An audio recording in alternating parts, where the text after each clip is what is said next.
എന്തേലും സംസാരിക്കാനുള്ളത് ക്ഷമിക്കുന്ന് പറയണം, അല്ലെങ്കിൽ മറക്കുന്നു. അല്ലേ? ക്ഷമിച്ചു, എല്ലാം മറന്നു പോരെ. ഒരു പെണ്ണ് ഇത്രയും കാലം കാത്തിരിക്കുന്നു സത്യമായിട്ട് ഞാൻ വിചാരിച്ചില്ല. അതെന്റെ ബുദ്ധിയില്ലായ്മ. ഇല്ലാത്ത ഒരാൾക്ക് വേണ്ടി കാത്തിരുന്നു, മണ്ടി. എനിക്കൊരു വിഷമമില്ല. ഇപ്പൊ ദേഷ്യം എനിക്ക് എന്നോട് തന്നെ. നാട്ടിലേക്ക് വരണമെന്നും കത്തെഴുതണമെന്നും ഒക്കെ ആലോചിച്ചിരുന്നതാ. അതിനിടയ്ക്ക് എനിക്കതൊന്നും കേൾക്കണ്ട. നിങ്ങൾക്കെല്ലാം ഉണ്ടായല്ലോ, ഭാര്യ, കുട്ടികള്, എല്ലാം. സന്തോഷമുള്ളൂ എനിക്ക്. സുകുമാരൻ കൊള്ളാം, കണ്ടുപിടിച്ച വഴി കൊള്ളാം.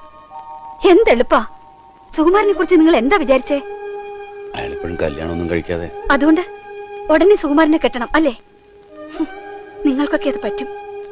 ഒരു സ്ലേറ്റിൽ എഴുതിയതുപോലെ എന്തും വായിക്കാം, പുതിയത് എഴുതാം. ഞങ്ങള് ബുദ്ധിയില്ലാത്തവര് അത് പഠിച്ചില്ല. അങ്ങനെയൊക്കെ തന്നെയാണ് ജീവിതം. അവനിപ്പോഴും ഇഷ്ടമാണെന്നാ ഞാൻ കേട്ടത്.